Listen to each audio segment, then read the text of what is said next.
નમસ્કાર. આજે આપણે જે ગુજરાતનો નકશો જોઈએ છીએ એ હંમેશા આવો નહોતો. છેલ્લા થોડા વર્ષોમાં નવા જિલ્લાઓ બન્યા છે, સરહદો બદલાઈ છે અને એના કારણે એમાં ઘણા મોટા ફેરફારો થયા છે.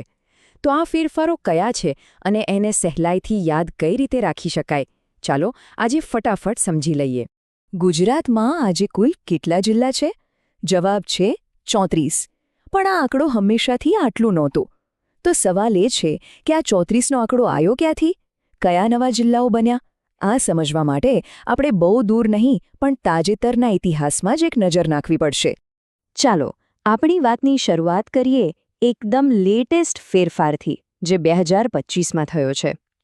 આની સાથે જ ગુજરાતના નકશામાં એક નવો જિલ્લો ઉમેરાયો છે. તો આ નવો જિલ્લો છે વાવ થરાદ. યાદ રાખજો, એને બનાસકાંઠા જિલ્લામાંથી અલગ કરીને બનાવવામાં આવ્યો છે અને એનું હેડક્વાર્ટર એટલે કે વડું મથક થરાદ શહેર છે.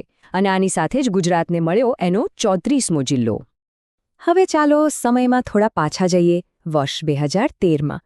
એ દિવસ હતો 15મી ઓગસ્ટનો અને ગુજરાતના વહીવટી ઇતિહાસમાં એક સાથે 7 નવા જિલ્લાઓ બનાવવામાં આવ્યા. હા, એક સાથે 7. આ એક જ નિર્ણયથી ગુજરાતનો નકશો જ બદલાઈ ગયો. ચાલો એક પછી એક એ બધાને જોઈએ. 2013ની લિસ્ટમાં સૌથી પહેલું નામ છે અરવલ્લી. આને ઉત્તર ગુજરાતના સાબરકાંઠા જિલ્લામાંથી અલગ પાડવામાં આવ્યો હતો. મતલબ કે એ વિસ્તારને પોતાની એક અલગ ઓળખ આપવાનો પ્રયાસ હતો. હવે અહીંયા એક મજાની વાત છે. મહીસાગર જિલ્લો કોઈ એક જિલ્લામાંથી નથી બન્યો. એને બનાવવા માટે 2 અલગ-અલગ જિલ્લાઓ એટલે કે ખેડા અને પંચમહાલ એ બંનેના અમુક ભાગોને ભેગા કરવામાં આવ્યા હતા. આગળ વાત કરીએ તો છોટાઉદેપુર જિલ્લાની રચના એકદમ સીધી સાધી હતી.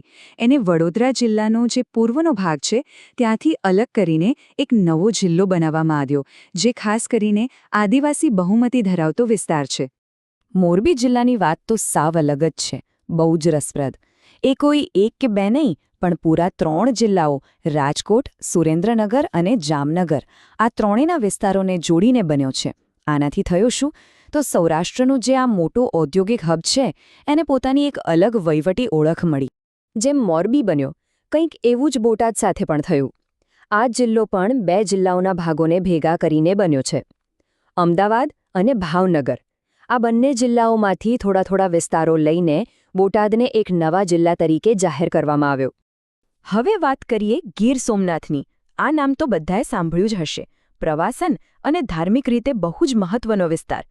તો આ વિસ્તારને જૂનાગઢ જિલ્લામાંથી અલગ કરીને ગીર સોમનાથ નામનો નવો જિલ્લો બનાવાયો. સોમનાથ મંદિર અને ગીરનું જંગલ બધું જ હવે આ નવા જિલ્લામાં. અને 2013ની લિસ્ટમાં 7મો અને છેલ્લો જિલ્લો એ છે દેવભૂમિ દ્વારકા. જામનગર જિલ્લામાંથી જ આ બીજો નવો જિલ્લો બન્યો, જેનું કેન્દ્ર દ્વારકાનું પવિત્ર યાત્રાધામ છે. તો આ હતા એ 7 જિલ્લાઓ જે 2013માં એક સાથે બન્યા. તો આટલા બધા નવા જિલ્લાઓ, કયો જિલ્લો શેમાંથી બન્યો, આ બધું યાદ રાખવું થોડું મુશ્કેલ લાગી શકે, ખાસ કરીને જે લોકો પરીક્ષાની તૈયારી કરે છે એમના માટે. પણ ચિંતા ના કરશો, આ બધા નામોને યાદ રાખવા માટે એક બહુ જ સિમ્પલ ટ્રીક છે. તો મુખ્ય સવાલ એ જ છે કે આ બધા નવા નામો અને એમના હેડક્વાર્ટર્સ એટલે કે વડા મથકને યાદ કઈ રીતે રાખવા? ચાલો એની ચાવી જોઈએ. આનો જવાબ તો એકદમ સહેલો છે. જુઓ, મોટાભાગના નવા જિલ્લાઓનું વડું મથક એમના પોતાના નામે જ છે. સહેલું છે ને? જેમ કે મોરબીનું હેડક્વાર્ટર મોરબીમાં જ છે, છોટાઉદેપુરનું છોટાઉદેપુરમાં. આ એક સીધો સાદો નિયમ છે. પણ હા, આમાં 4 અપવાદ છે. બસ ખાલી આ 4 જ યાદ રાખવાના છે. આ રહ્યા એ 4 અપવાદો. આને ખાસ નોંધી લેજો. અરવલ્લી જિલ્લાનું વડું મથક છે મોડાસા, મહીસાગરનું છે લુણાવાડા, ગીર સોમનાથનું વેરાવળ અને દેવભૂમિ દ્વારકાનું ખંભાળિયા. બસ જો આ 4 જોડી યાદ રહી ગઈ તો સમજી લો કે બાકીના બધા નવા જિલ્લાઓના વડામથક તો એમના નામે જ છે. કેટલું સહેલું. તો આપણે અત્યાર સુધીમાં જે જિલ્લા બન્યા એની વાત કરી. હવે આજના વિશ્લેષણના અંત તરફ જઈએ અને થોડું ભવિષ્ય તરફ પણ વિચારીએ. તો આ આખી વાતમાંથી મુખ્ય કઈ બાબતો યાદ રાખવાની છે? ચાલો ફટાફટ જોઈ લઈએ. પહેલું, ગુજરાતમાં કુલ 34 જિલ્લા છે. બીજું, સૌથી નવો જિલ્લો છે વાવ થરાદ, જે 2025માં બન્યો. ત્રીજું, 2013માં એક મોટો ફેરફાર થયો અને એકસાથે 7 નવા જિલ્લા બન્યા. અને ચોથું, વડામથક યાદ રાખવા માટેની ટ્રીક કે મોટાભાગના નામ સરખા છે, ખાલી 4 જ અલગ છે.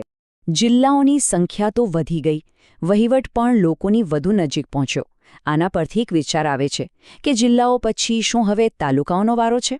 શું વહીવટી સુધારાનો આગામી તબક્કો તાલુકાઓના લેવલ પર જોવા મળશે? આ એક એવો સવાલ છે જે કદાચ આવનારા સમયમાં ગુજરાતના વહીવટી નકશાને ફરીથી એક નવો આકાર આપી શકે છે.